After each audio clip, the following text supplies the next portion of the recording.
Bonjour à tous, bienvenue sur la chaîne YouTube principale. Aujourd'hui, énorme banger. On va parler du DJI Osmo Pocket 4P. Juste ici, on est en direct de Londres. Si vous entendez un petit peu des sons autour, c'est normal, il y a un match de tennis entre les Anglais et les Français. Je me trouve aujourd'hui dans le Times Square londonien pour vous parler un petit peu de ce nouveau produit. Alors j'ai fait un kiff avec, on est parti à Londres. Et je dois vous dire des choses incroyables sur cette Osmo Pocket 4P. Premièrement, les gars, c'est un immense banger et je pense que je peux le dire sur cette chaîne. Ça va, je pense, vraiment révolutionner en fait le milieu du filmmaking. Parce que maintenant, on a plusieurs optiques, on a des capteurs qui sont costauds, qui sont très efficaces. On a des options de tracking, des options de stabilisation, des options de basse lumière qui nous permettent d'être autonomes en fait. Comme vous avez pu voir sur la chaîne principale, je vous laisse voir aussi la vidéo. J'ai fait une grosse vidéo cinématique, une grosse vidéo assez cool avec des hyperlapses, avec du night shot, etc. Et très honnêtement, je pense que ça fait longtemps, il y a Babou derrière la caméra, ça fait longtemps que je n'ai pas été autant choqué par un produit qui à la base ne m'intéresse pas forcément, mais pour vlogger, pour faire des choses, c'est absolument titanesque. Avant de commencer cette vidéo, n'hésitez pas à vous abonner, à mettre un like et un petit commentaire pour faire monter l'algorithme. Sinon, vous connaissez la suite de mon programme sur YouTube. Ça sera Restaurant Couchou en plein milieu de Londres et je vous inviterai pour essayer de refaire remonter mon chiffre d'affaires. Par où commencer? Première chose, stabilisation 3 axes comme un gimbal classique avec une mémoire interne de 103 Go. Voilà. Ça veut dire quoi? Ça veut dire que très honnêtement, avec la taille des fichiers, est-ce que j'ai besoin d'une micro SD? Je ne pense pas. Évidemment, il y a un emplacement de micro SD, mais ça ne va pas nous servir à grand chose. Deuxièmement, alors on a le petit trépied qui va bien, on a les extensions qui va bien avec une vis 1/4 de pouce. L'écran, comme vous le voyez, boum, il est orientable. Il est tactile, on va pouvoir faire du vertical, du horizontal évidemment. Mais moi, ce qui va m'intéresser aujourd'hui sur cette vidéo, c'est de vous dire oui, pour le grand public, tu fais limite, c'est du overkill, d'accord? Mais pour les semi-pro, voire professionnels, est-ce qu'on peut faire des choses avec? Oui, et c'est là où on va en venir un petit peu. Pour parler des specs, on va avoir un capteur principal d'1 pouce qui va nous permettre sur le grand angle d'avoir une optique qui ouvre à f2, d'accord? Ça veut dire quoi? Ça veut dire que déjà, avec un capteur 1 pouce et une ouverture f2, en basse lumière, on est plutôt bon. On est plutôt très très bon. Et avec les modes d'intelligence artificielle de mode night shot, d'accord, en mode nuit, vous allez voir que c'est absolument effarant ce que j'ai vu pour une caméra aussi petite. Deuxième chose, on a un deuxième capteur qui va être 1 pouce, enfin du 1 sur 1,8 pouces pour le téléobjectif, le middle, ok. L'optique va ouvrir à 1,8, elle sera un peu plus lumineuse. On le remarque quand on fait des changements, si on passe tout de suite de la première optique à la deuxième, quand on passe sur la deuxième qui zoome un peu plus, on voit une légère surexposition par rapport à notre exposition manuelle.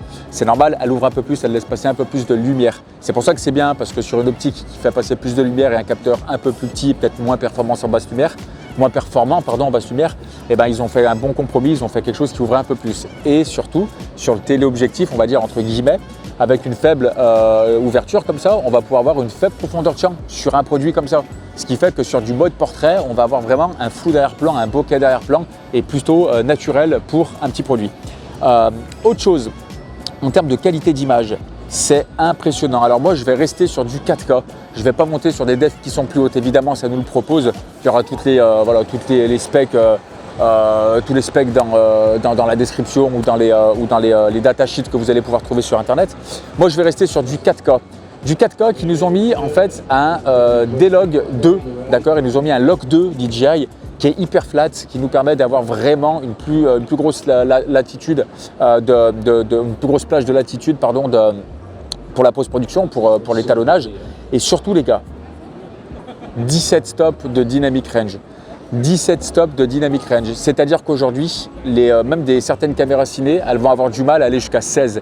17 stops de dynamic range, ça veut dire que là, derrière moi, par exemple ici, là, on voit qu'il y a des arbres, on a des masters juste ici, et ici on a du highlight. Et avec cette caméra, on va pouvoir rattraper tout ça et avoir vraiment une énorme plage latitude pour pouvoir étalonner derrière et rattraper les basses lumières, les hautes lumières. C'est absolument dingue ce qu'ils font. Parce que ça nous permet vraiment de faire de l'étalonnage vraiment cinématique, de l'étalonnage dit professionnel. Alors avec des limites, évidemment, on n'est pas sur une Arri Alexa, d'accord? Mais ça, c'est banger dans la poche. Vous avez vu qu'on est à Londres, on n'a rien pris de plus. ça, tu fais vraiment des miracles. Mais bon, la plage dynamique, je vais être très honnête avec vous, je la mets entre parenthèses parce qu'une plage dynamique de 17 stops sur un capteur de 1 pouce avec, voilà, je mets des guillemets quand même. J'ai DJI, ok, mais je demande à voir sur des tests DxO, etc. pour voir, voilà, pour être sûr que ça soit vraiment ça. Souvent, je pense qu'ils surestiment un petit peu le truc, mais bon. Les modes de vidéo. Alors, déjà, ce qui est bien, c'est que on va pouvoir faire tous les modes de tracking qui existent. On fait un double tap sur notre écran tactile, boum, on peut faire des hyperlapses. Là, par exemple, j'ai été sur Big Ben, par exemple, et ben boum, on peut traquer, que ça soit en mode nuit ou en mode jour. On va avoir des trackings qui seront faits à la perfection. Sur les visages, c'est pareil. La qualité sonore du micro, elle est exceptionnelle, elle est bien. On a des filtres un petit peu qui vont nous permettre de... Il n'est pas passé l'un de la tour, celui-là, gros. Mais voilà, le micro, il est exceptionnellement bon. Ça fonctionne très très bien. Vous allez pouvoir vlogger avec, faire des petites vidéos de voyage, etc. Et vraiment, ça marche extrêmement bien. Moi, dans mon petit pack, regardez ce que j'ai. J'ai un petit truc comme ça qui me permet d'avoir un 15 mm normalement, ouais. Un 15 mm que je viens ici changer devant, un petit peu comme sur les Mavic. Ça me permet d'avoir quelque chose d'un peu plus wide, d'accord, pour faire des trucs un peu plus action, etc. Donc ça, c'est plutôt cool. Les micros sont compatibles évidemment et on a ce petit truc là. Ce petit truc là, en fait, ça vient se mettre sur la griffe. Je vais vous faire voir, regardez, vous allez voir, c'est génial. C'est un truc qui est aimanté en fait. Tu as juste à le plugger comme ça, tac, et regardez, ok. Et là, tu choisis la température, l'intensité, d'accord, voilà. Là, ok. Et là ensuite tu l'orientes un petit peu comme tu veux, si tu veux dimmer, etc. Donc ça c'est vraiment cool, si tu veux vlogger, c'est vraiment un super truc qu'ils ont fait parce que mine de rien ça prend pas beaucoup de place, tu vois, ça se plie, tu le mets dans ta petite sacoche comme ça et puis tout le monde est content. Niveau ergonomie, bon alors on a évidemment cette poignée ici qui vient se rajouter en plus avec le petit trépied. En dessous ici par contre je ne comprends pas pourquoi ils nous ont pas mis une petite vis 1/4 de pouce si on n'a pas forcément besoin de ça, d'accord. Je trouve ça un petit peu bête. Là c'est un petit métal bracket qui vient se mettre comme ça, qui se clip. Alors faites bien attention de le clipper. Et ensuite on a une extension, on peut charger notre batterie par derrière. On peut ici mettre notre micro SD. Et là devant on a notre joystick 3D, notre petit bouton pour enregistrer, ici pour faire les zooms, etc. Pour faire les trackings sur l'écran. Et puis voilà, vous êtes complet sur votre caméra. Vous avez vraiment tout ce qu'il vous faut pour faire des vidéos dignes d'un chef charpentier. Alors pour être honnête avec vous, si vous voulez, le lien il est dans la description pour le lien affilié. Vous faites ce que vous voulez, moi j'incite personne. Je sais que c'est une obligation dans mon contrat. Mais en termes de prix, je ne sais pas encore combien ça va être. Je ne sais pas. Babou, je ne sais pas. En dessous de 1000, je pense. En dessous de 1000, c'est certain. Tu n'as pas parlé d'autonomie? Ah, l'autonomie, c'est 200 minutes. C'est très bien ça, Babou. Ça, c'est 200 minutes. 210 minutes d'autonomie. Et tu le recharges complet, je crois, en 18 minutes. Voilà, dites-moi, je pense que j'ai été bon là, tu vois. Mais ouais, l'autonomie c'est important. Non, mais c'est autonome. Tu es autonome, tu as ça dans la poche, tu es autonome. Moi, je vois un truc comme ça à 700 balles. Je vois un truc comme ça à 700 balles. On va voir si je me trompe dans les commentaires. Peut-être que là, j'aurai le tarif et je vous l'afficherai à l'écran aussi. C'est une review produit. Vous connaissez mes revues produits, elles sont franches, elles sont sur le terrain. On est en train de faire la vidéo là d'ailleurs. Donc voilà, depuis le temps que j'utilise, j'ai le droit de vous en parler correctement et comme je le sens, d'accord. Mais très très bon produit. Produit très bien fini. En concurrence directe, on va pas se le cacher, en concurrence directe avec d'autres marques. C'est là où ces petites marques se tirent un petit peu la bourre, c'est bien. Nous, ça nous fait marcher le truc, ça nous fait un petit peu des nouveaux produits, ils se tirent un petit peu la bourre, il y a de la concurrence. Les tarifs, ils sont obligés de s'aligner entre eux. Je trouve ça intéressant. Maintenant, qu'est-ce que je pourrais lui dire? Le seul défaut que j'ai vu, moi, c'est que j'ai pas les filtres ND. Je les ai pas reçus à temps. Si, on va avoir une télécommande pour le contrôler, mais je l'ai pas. Je m'en fous. La portée de la télécommande. La portée de la télécommande 20 miles.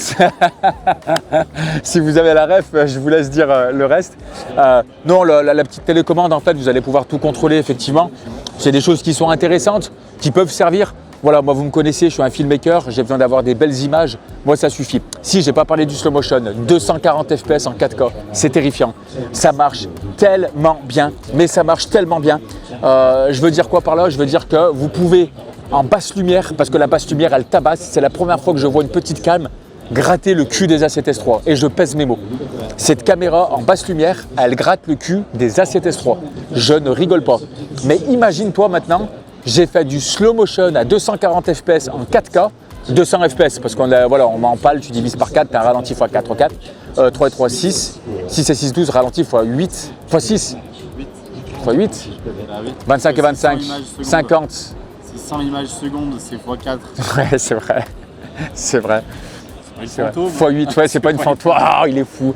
Ralenti x8 en basse lumière. Ralenti x8 en basse lumière. Est-ce que tu commences à te rendre compte en fait de la débilité du produit? Ça, c'est grand. Ça, c'est très très grand. Donc ça veut dire que je vais pouvoir faire du ralenti en basse lumière avec un produit qui rentre dans la poche à 240 fps en 4K. C'est magnifique. C'est magnifique. Je vais vous parler du débit binaire vérifié, mais c'est 180 mégabits seconde. Donc au cas où, si vous mettez des cartes, mettez des trucs assez rapides, d'accord? Voilà, je pense que j'ai fait le tour. Je ne sais pas quoi vous dire de plus. Si vous avez des questions, je vous invite à les poser dans l'espace commentaire. C'est fait pour. Je me ferai un plaisir de répondre, vous le savez.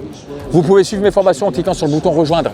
Meilleure formation de France. Je pense que je pèse mes mots aussi. Bastien? C'est vrai. Comme si tu allais dire non. Ouais, je peux dire non. Comme si tu allais dire non. Venez vous abonner à la chaîne, ça me donne un coup de main. T'appuies sur le bouton rejoindre. Sinon, vous le savez, restaurant Couchou. J'ai pas envie de me faire, j'ai pas envie de faire la tambouille pour des trimards, je vous le dis. Donc soit vous me mettez un like, vous vous abonnez, et voilà, la tambouille, ouais. Et vous abonnez en souscription, comme ça vous pouvez suivre mes formations. Tous les montages que vous voyez là, je dis tout sur mes formations. Et ça donne un coup de main. Ça, c'est ce qui s'appelle avoir une communauté. En tout cas, si vous avez aimé cette vidéo, voilà, vous n'hésitez pas à faire tout le reste. Moi, je vous dis à très bientôt. Je pense que j'ai fait le tour de la caméra. J'ai pas vu de problème particulier. Si, j'ai eu peut-être quelques petits défauts sur le tracking en mode nuit, sur le tracking en mode night shot, quand il y avait d'autres lumières qui venaient sur le Big Ben, par exemple, ça a foutu un petit peu la merde. Un truc qui est chiant avec ces cams, c'est que tu peux pas bloquer la mise au point ou tu sais. Ah, bah je pense qu'on l'a pas checké ça encore. Parce que souvent quand tu... Tout à l'heure quand tu avais les grilles. Ouais, ça faisait la mise au point automatique, ça marchait d'ailleurs plutôt bien du coup. Mais je pense qu'on va pouvoir, on devrait pouvoir le faire, je pense. Si, parce que tu as un AF suivi. Et je pense que tu peux le faire en manuel. Après, je pense que c'est un peu casse-gueule de faire ça. Il a raison. Après, nous, on est des professionnels, donc forcément, on exploite le plein potentiel de la caméra. Allez, si vous avez des questions, on n'hésite pas. Je vous dis à très très vite tout le monde. C'était Steph et Babou en direct de Londres. On se dit à très vite. Soyez vous-même tout le monde et puis surtout, soyez créatifs. Salut!